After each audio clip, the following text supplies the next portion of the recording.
जुमले नहीं जवाब चाहिए, क्या उद्देश्य है इसका?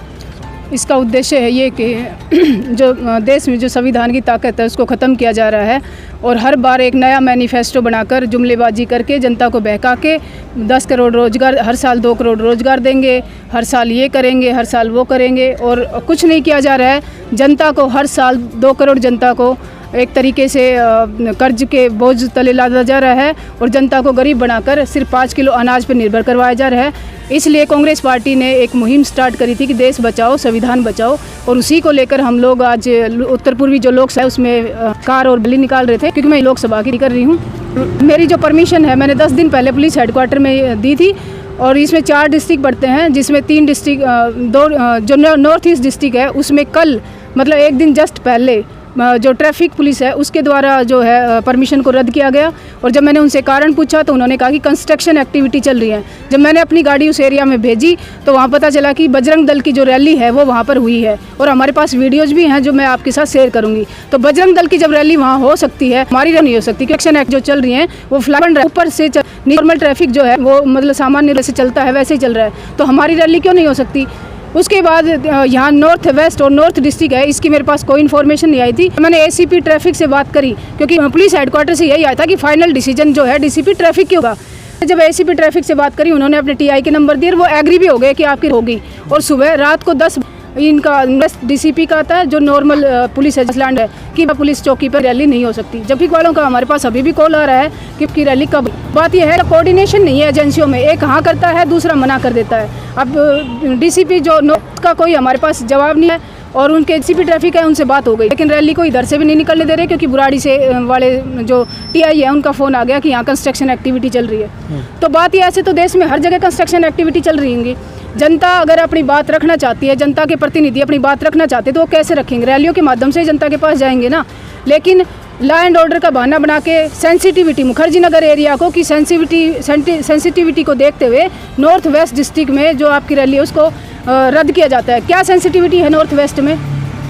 पूरा एरिया आप देख सकते हो, यहाँ कुछ है। अभी भी दिल्ली यूनिवर्सिटी के इलेक्शन हुए हैं, रात दिन गाड़ियाँ घूमती थी, बच्चों की एबीवीपी वालों ने खूब एनएसयू की गाड़ियाँ भी तोड़ी हैं। क्या सेंसिटिविटी, क्या इलेक्शन आपने कैंसिल किए? तो दबाया जा रहा है, दबाया जा रहा है। मेरे को क्या, पूरी कांग्रेस पार्टी को दबाया जा रहा है कि कांग्रेस की जो आवाज़ है वो नहीं निकलनी, और जो कोई भी कैंडिडेट है उसको जो पे आके अपनी बात रखना, जनता के पास जा रही है उसको दबाना है। नहीं तो कांग्रेस में पहले से जो है उनको सीबीआई का डर दिखा के उनकी आवाज़ बंद करी जा रही है। क्या लगता है इसमें सत्ताधारी जो पार्टी है उनका हाथ है? 100% साथ है। प्रशासन किसके हाथ में है? प्रशासन सत्ताधारी पार्टियों के लिए तो काम करता है, जैसे ऊपर से ऑर्डर आता है वही करते हैं। और एजेंसियां जो है मतलब मैडम, क्या कांग्रेस का जनादेश बढ़ता जा रहा है, इससे विपक्ष आपका बौखलाया हुआ है? डेफिनेटली इसका जना नहीं, कांग्रेस की लहर उठने वाली है। 2024 में बीजेपी यहाँ से साफ होने वाली है, क्योंकि जनता जो है वो समझ चुकी है, चाहे लोग बोले ना डर के मारे, क्योंकि तानाशाही इस हद तक चली गई है कि लोग अपने घर में बच्चे भी तो उनको पालने हैं, इसलिए लोग डर रहे हैं। रणनीति और बनाई जा रही है। आगे की रणनीति ये होगी कि हम बूथ वाइज जाएंगे, लोगों को समझाएंगे, नुकाए कई लोगों तक उसको रोक नहीं। अब सेक्शन 144 दिल्ली में 24 घंटे लगा रहे। सुप्रीम कोर्ट ने बोला है कि पिछले इतने सालों में सेक्शन 144 इतनी बार दिल्ली में लगा, उसका कोई कारण बनता है? तो 5 से ज़्यादा लोगों को तो ये मना कर सकते, लेकिन 5 से कम तो नहीं कर सकते। तो हम नुक्कड़ सभाओं के जरिए जनता तक पहुंचेंगे और 2024 में कांग्रेस भारी बहुमत के साथ आएगी। अच्छा, विपक्षी नेताओं को दबाया जा रहा है ईडी द्वारा, सीबीआई द्वारा। जो संजय सिंह का, जो आपके अलायंस के जो नेता है संजय सिंह, वो बहुत मुखरता से बोलते थे में भी बाहर भी, तो क्या इस तरह से अरेस्ट जो किया गया? क्या हर किसी को दबाया जा रहा है? जो कास्ट सेंसस जो जारी की गई है बिहार में, उस मुद्दे को दबाया जा सके, इसलिए नए मुद्दे निकाल के लाते हैं। पत्रकारों को, अभिषार शर्मा और इन 5 पत्रकारों को गिरफ्तार किया गया, ईडी उनके घर जो है पुलिस को भेजा गया। आप लोग पत्रकार हो, अगर आप आवाज़ उठाओगे तो कोई बात है तो आपको नोटिस भेज के पुलिस में बुलाया जा सकता है। 100 पुलिस वाले पत्रकारों के घर पहुंच जाते हैं उनको डराने के लिए। ये सिर्फ ये कहते उनसे कि क्या उसको किया था, आंदोलन को कवर किया, शाहीन बाग को क्या था, क्या आपको उन्होंने कवर किया था कि नहीं किया? ये सवाल पूछने के हैं। अभी लोकसभा की तैयारी, आप बात कर तैयारी कर रहे हैं हम लोकसभा की, तो आपने मुखर्जी नगर इलाका ही क्यों चुना? मुखर्जी नगर इलाका इसलिए चुना मैंने क्योंकि मैं यहाँ इस इलाके से 13 साल से रहे। मैंने यहाँ सिविल सर्विस की तैयारी शुरू करी, दिल्ली यूनिवर्सिटी से लॉ पास की। तो ये जो एरिया है और इस एरिया से जो कैसे डेमोक्रेसी के 4 पिलर है, जिसमें से एक पिलर जो है वो यहाँ से तैयार होता है ब्यूरोक्रेसी का। जितने भी जो लोग हैं IAS IPS बनते हैं, SSC में जाते हैं या कांस्टेबल बन के जाते हैं, वो यहीं से जाते हैं। तो मेरी जो आइडेंटिटी है, मेरी जो पहचान है वो ये है। उसके लिए हमने एक मॉडल कोड बनाई थी, ऑफ एग्ज़ाम बनाई थी, जिसमें ये था कि हर एग्ज़ाम की अपनी अपनी कमियाँ हैं। सबसे पहले तो जब आपके इलेक्शन जो है वो 5 साल में फिक्स डेट पर, फिक्स टाइम पर होते हैं, तो बच्चों के जो पेपर हैं वो फिक्स डेट पर क्यों नहीं होते? हर साल वैकेंसी आनी चाहिए, फिक्स कैलेंडर होना चाहिए कि इस मंथ में नोटिफिकेशन आएगा, 3 महीने का टाइम दे के उसका एग्जाम होना चाहिए, 1 महीने में उसका रिजल्ट आना चाहिए, 1 महीने के अंदर उसकी ज्वाइनिंग हो जानी चाहिए। लेकिन ये क्या करते हैं कि अगर आपका रिजल्ट आ गया तो ज्वाइनिंग नहीं देंगे, और ज्वाइनिंग हो भी गई तो कोर्ट में केस अगर चला गया तो 4 साल तक आएगा नहीं, सैलरी नहीं मिलेगी। आप जो नौकरियों की आप बात कर रही हैं, हम बार बार देखते हैं कितने पेपर लीक हो रहा है।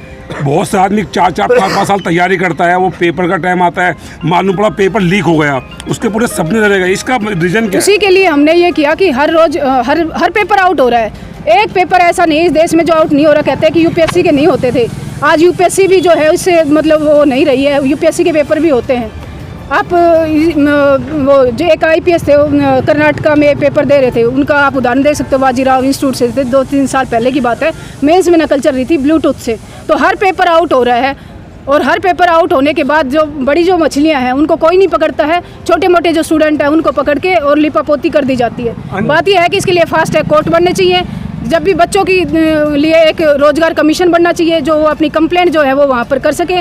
हर साल में पॉपुलेशन के हिसाब से बढ़ने, क्योंकि 2.4% रोजगार है हमारे यहाँ पर सिर्फ जो गवर्नमेंट सेक्टर का है, जबकि गुड गवर्नेंस देने के लिए आपके पास वेस्टर्न कंट्रीज की तरह 10 से 12% गवर्नमेंट सेक्टर का रोजगार होना चाहिए, तभी आप गुड गवर्नेंस देख पाओगे। जब भी क्या हो जनता चुन करती है, जो मोटो है वो यही हो, जो संविधान है उसको कल पे रियल में लड़वाना, क्योंकि देश इतने साल हो गए लागू, संविधान को लागू हुए, प्रॉपर तरीके से संविधान लागू नहीं हुआ है, महिलाओं को उनके अधिकार नहीं मिले हैं। अब महिला रिजर्वेशन बिल पास किया है, 33% रिजर्वेशन पास किया है, ये तो सालों से आ रहा था यही बिल। तो इसका मुलायम सिंह यादव, लालू यादव विरोध कर रहे थे, क्योंकि उन्होंने ये कहा था कि इससे क्या होगा, सिर्फ जो जनरल कास्ट की महिलाएं हैं, जिनका प्रतिनिधित्व, जिनके हस्बैंड है, जिनके पति हैं या जिनके फादर हैं पहले से पॉलिटिक्स में, वही एंट्री करेंगी। जो सामान्य OBC है, SC/ST, वो कैसे एंट्री करेगा? इसके लिए इसके अंदर कोटा अंडर कोटा बनाओ कि हर महिला का, जो OBC महिला का इतना % होगा, SC महिला का इतना % होगा, वो 50% होना चाहिए।